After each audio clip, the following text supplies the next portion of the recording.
আমরা দেখতে পাচ্ছি যে আমরা আমাদের মতন নিজেকে পরিচালনা করার চেষ্টা করছি এবং বর্তমান সময়ের ডিজিটাল সভ্যতায় আমরা হারিয়ে যাচ্ছি। সব কিছুই আমরা স্ক্রিনের পেছন থেকেই দেখার আর কি, স্ক্রিনে কি আসছে সেটাই আমরা দেখার চেষ্টা করছি, কিন্তু সেটাকে কিন্তু স্পর্শ করতে পারছি না।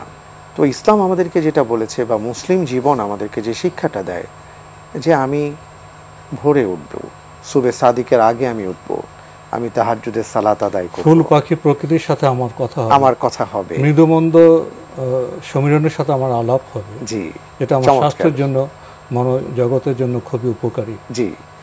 তো আপনি যেটা বললেন যে আসলেই সেটা হওয়ার কথা ছিল, আর সেটা হলে কি হতো, আজকে পৃথিবীর যারা স্বাস্থ্য নিয়ে কাজ করেন বড় বড় স্কলার, তারা এটাই বলেছেন যে আমাদের স্বাস্থ্যহানি ঘটছে এই কারণেই যে আমাদের প্রকৃতি যখন আমাদের সাথে কথা বলতে চায়, নানাভাবে আমাদের সহযোগিতা করতে চায়, সেই সহযোগিতাটুকু আমরা নিতে পারছি না। এই কারণেই আমাদের এই সমস্যা। পাশাপাশি আরেকটা ব্যাপার হলো যে এই অলসতার দরুন আমাদের জীবনের অব্যবস্থাপনার কারণে একটা বিশাল অলসতা এসে ভর করেছে এবং সেই সাথে আমাদের রিজিকের বারাকা নষ্ট হয়ে গেছে।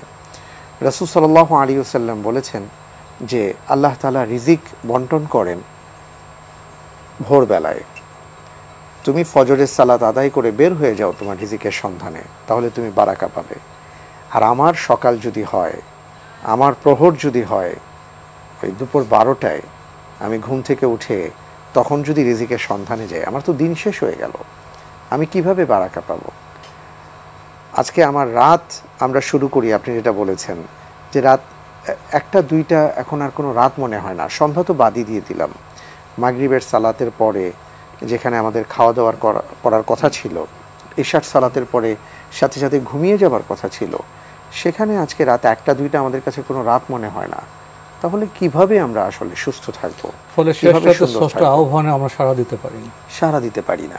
সেটাই বলছিলাম যে রাসূল সাল্লাল্লাহু আলাইহি ওয়াসাল্লামের রাত এবং দিনগুলো তো খুব চমৎকারভাবে সাজানো গোছানো ছিল। রাসূল সাল্লাল্লাহু আলাইহি ওয়াসাল্লাম রাত এবং দিনকে কিভাবে গোছাতে হয় তিনি আমাদেরকে শিখিয়ে গেছেন। আমি যদি রাত থেকে শুরু করি, বিষয়টা এমন ছিল যে তিনি আসরের পর অথবা মাগরিবের পরপর সামান্য খাবার খেয়ে ফেলতেন এবং মাগরিব থেকে এশা কখনো কখনো কিছু সালাত আদায় করতেন, প্রয়োজনীয় কথাগুলো সেরে ফেলতেন এবং এশার সালাতের পরে তিনি আর কারোর সাথে তেমন কোনো কথা বলতেন না, পরিবারকে প্রয়োজন হলে কিছু সময় দিতেন, এরপর ঘুমিয়ে পড়তেন। যখন রাতটা একটু গভীর হতো, রাত 2টো বা 2:30টা বা 3টা, ওই মুহূর্তে রাসূল সাল্লাল্লাহু আলাইহি ওয়াসাল্লাম ঘুম থেকে জেগে প্রভুর সান্নিধ্য অর্জনের প্রত্যাশায় সালাতে দাঁড়িয়ে যেতেন। মা আয়েশা রাদিয়াল্লাহু তাআলা আনহার ভাষায় তিনি বলেছেন, সেই সালাতের সৌন্দর্য সম্পর্কে তোমরা আমাকে জিজ্ঞেস করো না, আমি সেটা ভাষায় প্রকাশ করতে পারবো না। কি চমৎকার ছিল সেই সালাতের তিলাওয়াত, কি চমৎকার ছিল সেই সালাতের সিজদার রুকুগুলো।